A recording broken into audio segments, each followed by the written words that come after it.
लोगों ने last episode में देखा था, वो अजीब सी दिखने वाली लेडी टियांची और शाओ टियान दोनों के ऊपर भारी पड़ रही थी। इसलिए एपिसोड के एंड में हमने देखा था कि लिन फेंग उन्हें बचाने के लिए वहाँ पे पहुंच चुका था, जिसके बाद यहीं से हमारे अगले एपिसोड की शुरुआत होती है। तो अगले एपिसोड की शुरुआत में भी हम लिन फेंग को देखते हैं, जो कि वहाँ पे उस अजीब सी दिखने वाली लेडी का मुकाबला करने के लिए अपनी मास्टर सोल को बाहर निकाल लेता है और बिना एक भी पल्स आया किए वो वहाँ पे उस लेडी के ऊपर सोल अटैक कर देता है, जिसे वो लेडी रोकने की कोशिश तो बहुत ज्यादा करती है, लेकिन लिन फेंग का वो अटैक इतना ज्यादा पावरफुल था कि उसके इम्पैक्ट की वजह से हम देखते हैं कि वो लेडी वहाँ पे उस अटैक को रोक नहीं पाती और उल्टा वो खुद ही वहाँ पे बहुत ही बुरी तरह से घायल होकर पीछे जा गिरती है, जिसके साथ ही उस लेडी को वहाँ पे एहसास हो गया था कि लिन फेंग बहुत ज्यादा पावरफुल है। खैर उसके बाद हम देखते हैं कि लिन फेंग वहाँ पे चिल्लाते हुए कोर्टून में उससे कहता है, तुम्हारी इतनी हिम्मत, तुमने मेरे लोगों को टच किया। और एक कहकर लिन फेंग वहाँ पे उस लेडी के ऊपर बहुत ज्यादा पावरफुल और प्रेशर डालने लगा था, जिसके चलते हम देखते हैं कि वो लेडी अपनी जगह से हिल भी नहीं पा रही थी। ये देखकर वो लेडी वहाँ पे बहुत बुरी तरह से घबरा जाती है और घबराते हुए अपने मन में कहती है, इस पर्सन की पावर तो गॉड किंग रियलम की लग रही है। अगर ये वाकई में गॉड किंग रियलम में है तो मैं तो यहाँ पे जाकर भी इसका मुकाबला नहीं कर पाऊंगी। उसे वहाँ पे इस तरह से सोच में डूबा हुआ देखकर लिन फेंग वहाँ पे कोर्टून में उससे कहता है, घबराओ मत,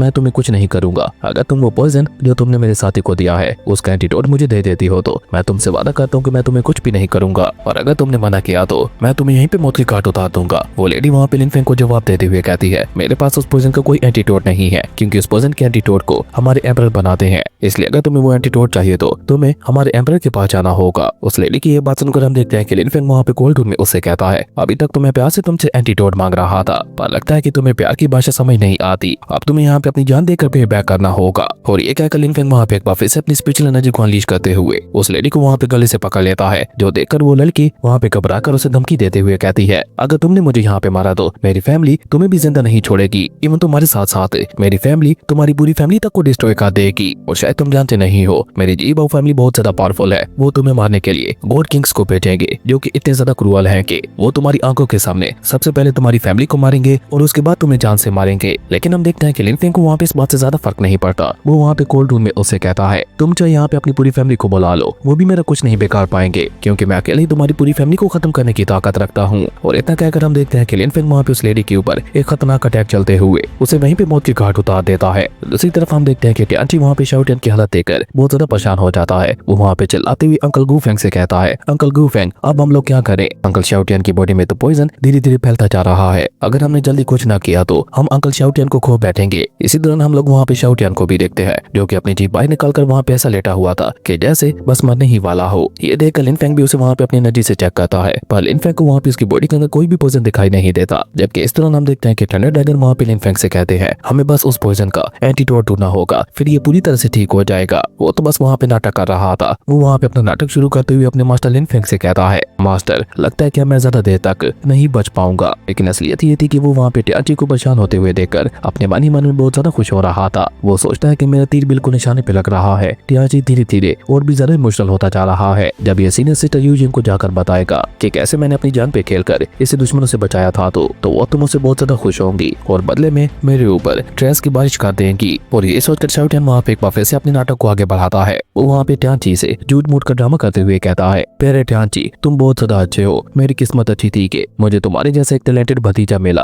अच्छे से कल्टीवेट करना और फ्यूचर में बहुत ज्यादा स्ट्रॉन्ग बनना। मैं खुश हूँ कि मुझे तुम्हारे जैसा एक टैलेंटेड भतीजा मिला है, मुझे माफ कर देना, पर अब मुझे जाना होगा। शाओ टियान की ऐसी बातें सुनकर हम देखते हैं कि बेचारा टियांची इतना ज्यादा परेशान हो जाता है कि वो तो वहाँ पे जोर जोर से रोना शुरू कर देता है। और साथ ही साथ वो वहाँ पे शाओ टियान को हक करते हुए कहता है, नहीं अंकल शाओ टियान, आप हमें छोड़कर नहीं जा सकते, मैं आपको कुछ भी नहीं होने दूंगा। इस दौरान हम देखते हैं कि लिन फेंग आगे बढ़कर उसे वहाँ पे पकड़ लेता है और अपने मन में कहता है कि अगर वाकई में इसकी बॉडी के अंदर पॉइजन है तो ये यहाँ पे इतनी ज्यादा बकबक कैसे कर पा रहा है? जरूर से यहाँ पे कुछ तो गड़बड़ है। अगर वाकई में इसकी बॉडी के अंदर पॉइजन होता तो अब तक तो इसकी पूरी बॉडी नीली हो चुकी होती और साथ ही साथ ये अब तक बेहोश हो चुका होता। थंडर ड्रैगन भी लिन फेंग के यहाँ मिलाते हुए कहता है, तुम बिल्कुल ठीक कह रहे हो, जरूर से यहाँ पे कुछ गड़बड़ है। मुझे तो लगता है कि ये कमीना शाओ टियान बस नाटक कर रहा है ताकि ये बेचारे टियांची का फायदा उठा सके। और टियांची भी इतना ज्यादा मासूम है कि वो इसके नाटक को हकीकत समझ रहा है। मुझे लगता है कि शाओ टियान इस नाटक का फायदा उठाते हुए सिस्टर यू यिंग से बहुत सारे ट्रेस लेना चाहता है, तभी तो वो इतना ज्यादा नौटंकी कर रहा है। वहीं दूसरी तरफ हम देखते हैं कि शाओ टियान तो अपने सपनों में जा चुका था, जहाँ वो खुद से इमेजिन कर रहा होता है कि जब उसे सिस्टर यू यिंग ट्रेस दे देंगी तो उसके बाद तो थंडर ड्रैगन भी उसके सामने घुटने टेक देगा। और ये कहकर शाओ टियान वहाँ पे थंडर ड्रैगन को अपने पैरों में जूम करने लगा था। और साथ ही साथ हम देखते हैं कि वो वहाँ पे ये भी इमेजिन करने लगा था कि कैसे सिस्टर यू यिंग उससे खुश होते हुए उसके ऊपर ट्रेस की बारिश कर रही है। जैसे लिन फेंग को वहाँ पे पक्का यकीन हो जाता है कि शाओ टियान बस वहाँ पे नौटंकी कर रहा है, इसलिए लिन फेंग वहाँ पे अपने साथियों से कहता है, मेरे ख्याल से अब हम लोगों को यहाँ से आगे बढ़ना चाहिए क्योंकि यहाँ पे मौजूद सारे ट्रेस हम लोग ऑलरेडी ले चुके हैं। पर थंडर ड्रैगन लिन फैंग को वहाँ पे रोकते हुए कहता है रुको, मुझे ये डिवाइन लिक्विड लेने दो। लेकिन ये कहकर जैसे थंडर ड्रैगन वहाँ पे डिवाइन लिक्विड को लेने की कोशिश करता है तो उसे ऑब्जर्व करने में थंडर ड्रैगन को वहाँ पे काफी ज्यादा परेशानी हो रही थी, इसलिए वो अपने डिवोरिंग प्रोसेस को वहीं पे रोकते हुए कहता है मुझे लगता है कि ये डिवाइन लिक्विड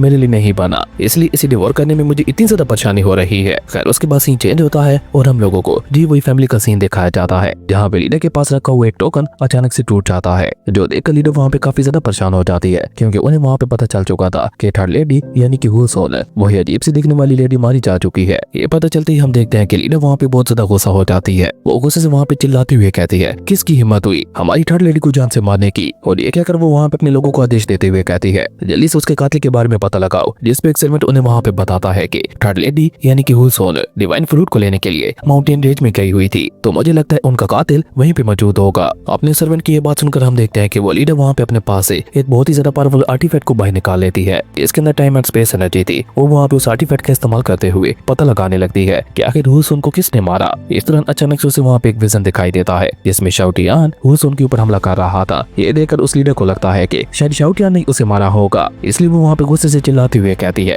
आखिर ये कमीनी चिड़िया है कौन है, और ये कहकर वो वहाँ पे अपने सभी डिसेबल्स को आदेश देते हुए कहती है जितना जल्दी हो सके इस घटिया चिड़िया के बारे में पता लगाओ, मैं खुद उसे अपने हाथों से मौत के घाट उतारूंगी। खैर उसके बाद सीन चेंज होता है और हम लोग दोबारा से वहाँ पे लिन फैंग, शाओटियान और टियानची को देखते हैं। वो तीनों वहाँ पे बहुत ही तेजी के साथ आगे बढ़ रहे होते हैं कि तभी अचानक से हम देखते हैं कि रास्ते में टियानची को वहाँ पे बहुत ज्यादा पावरफुल फाइटिंग एनर्जी फील होती है, और जैसे उसे वो एनर्जी फील होती है तो वो अंकल गू फैंग से कहता है अंकल गू फैंग रुकिए, वो तो मुझे सिस्टर सुयू लग रही है। और ये कहकर टियानची वहाँ पे सामने की तरफ इशारा करता है जहाँ पे आगे की तरफ हम देखते हैं कि कुछ लड़कियां एक पावरफुल डीमन का मुकाबला कर रही होती हैं जिनमें एलएसयू भी शामिल होती है, और देखने से वो डीमन बीस्ट बहुत ही ज्यादा खतरनाक और पावरफुल लग रहा था। खैर उन लड़कियों को देखकर लिन फैंग जानबूझकर वहाँ पे शाओटियान के मजे लेने के लिए कहता है आखिर ये सुंदर लड़कियां इन डीमंस के साथ क्यों लड़ रही है। अब जैसे शाओटियान वहाँ पे सुंदर लड़कियों का नाम सुनता है तो उसका सारा जहर, उसकी सारी बीमारी एकदम से ही खत्म हो जाती है और वो एकदम से खड़ा होकर कहता है कहाँ है सुंदर लड़कियां। और ये कहकर जब वो सामने की तरफ देखता है तो वो वहाँ पे चिल्लाते हुए अपने मास्टर से कहता है मास्टर सामने की तरफ कुछ ब्यूटीफुल लड़कियां फाइट कर रही हैं, वो भी इतने ज्यादा खतरनाक डीमन बीस्ट के साथ।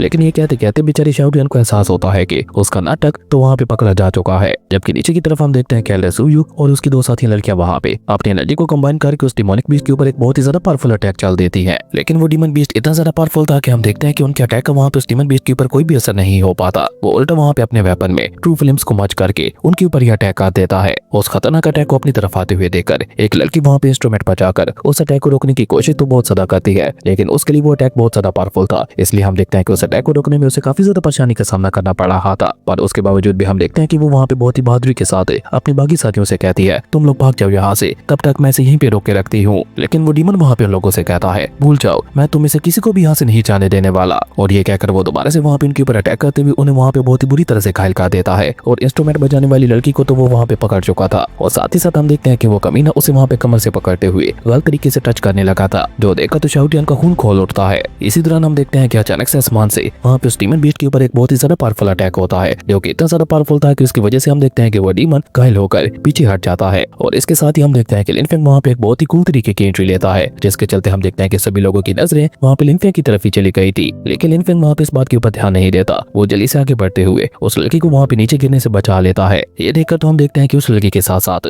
बाकी सभी लड़कियां भी वहाँ पे लिन फैंग से बहुत ज्यादा इंप्रेस हो जाती है। इवन एलएसयू तो वहाँ पे खुश होते हुए कहती है ब्रदर गू फैंग अच्छा हुआ तुम यहाँ पे आ गए, वरना हमारे लिए तो इस डीमन का सामना कर पाना बहुत ज्यादा मुश्किल हो गया था। जिस लड़की की लिन फैंग ने वहाँ पे जान बचाई थी वो वहाँ पे खुश होकर लिन फैंग का शुक्रिया अदा करती है, और साथ ही साथ वो वहाँ पे उसे सवाल करते हुए पूछती है मैं आपके इस एहसान का बदला कैसे चुकाऊं। जिस पे लिन फैंग उसे वहाँ पे कोई जवाब दे पाता उससे पहले हम देखते हैं कि शाओटियान हमेशा की तरह एक बार फिर से बीच में कूद पड़ता है, और वहाँ पे कमीनी स्माइल करते हुए कहता है लिटिल सिस्टर अगर तुम वाकई में एहसान चुकाना चाहती हो तो हमें कोई डिवाइन लेवल का आर्टिफैक्ट दे दो, या फिर गुड लेवल का आर्टिफैक्ट भी चलेगा। शाओटियान की ये बात सुनकर हम देखते हैं कि लिन फैंग जल्दी से उसे वहाँ पे पकड़कर उसका मुंह बंद कर देता है, और साथ ही साथ उसे वहाँ पे पीछे करते हुए कहता है तुम तो अभी थोड़ी देर पहले तक उस पोजीशन से मरने वाले थे ना, तो अब तुम अचानक से ठीक कैसे हो गए, और इतने ज्यादा ठीक हो गए कि यहाँ पे आकर ड्रेस की डिमांड करने लगे, तुम्हें शर्म नहीं आती। ये नाटक करते हुए अपने मास्टर की ये डांट सुनकर हम देखते हैं कि शाओटियान वहाँ पे बहाना बनाते हुए कहता है मास्टर मेरी बॉडी खुद ब खुद ही हील हो रही है, जिसके चलते मैं धीरे धीरे अब ठीक हो रहा हूँ, मैं कोई नाटक नहीं कर रहा था। खैर उसके बाद हम देखते हैं कि वो तीनों लड़कियां आगे बढ़कर लिन फैंग को वहाँ पे अपना अपना इंट्रोडक्शन देती है। वो तीनों काई क्लैन, कोंगो क्लैन और पीको क्लैन से बिलोंग करती थी। अब उन्हें अपना इंट्रोडक्शन देते हुए देखकर शाओटियान वहाँ पे एक बार फिर से अपनी किस्मत आजमाने का सोचता है, और वो आगे बढ़कर देखकर उन तीनों को वहाँ पे चढ़ते हुए कहता है, मानना पड़ेगा तुम तीनों बहुत ज्यादा खूबसूरत हो और ऊपर से मैं भी सिंगल हूँ, क्या ख्याल है तुम में से कोई मेरे जैसे प्रिंस के साथ शादी करना चाहेगी। शाओटियान की ये बात सुनकर हम देखते हैं कि वो तीनों लड़कियां वहाँ पे थोड़ा घबरा जाती है, लेकिन एलएसयू वहाँ पे उन्हें बताती है, तुम लोग चिंता मत करो, ब्रदर गुफेंग एक बहुत ज्यादा अच्छा इंसान है और उसके चलते तुम लोगों को यहाँ पे डरने की कोई भी जरूरत नहीं है। उसके ऐसा कहती हमारे ये कमाल का एपिसोड यहीं पे खत्म हो गया था। दोस्तों अगर आप लोगों को ये वीडियो अच्छी लगी तो लाइक कर दें और अगर चैनल पे नए आए हो तो सब्सक्राइब करते जाना। तो मिलते हैं एक न्यू वीडियो में, तब तक के लिए बाय।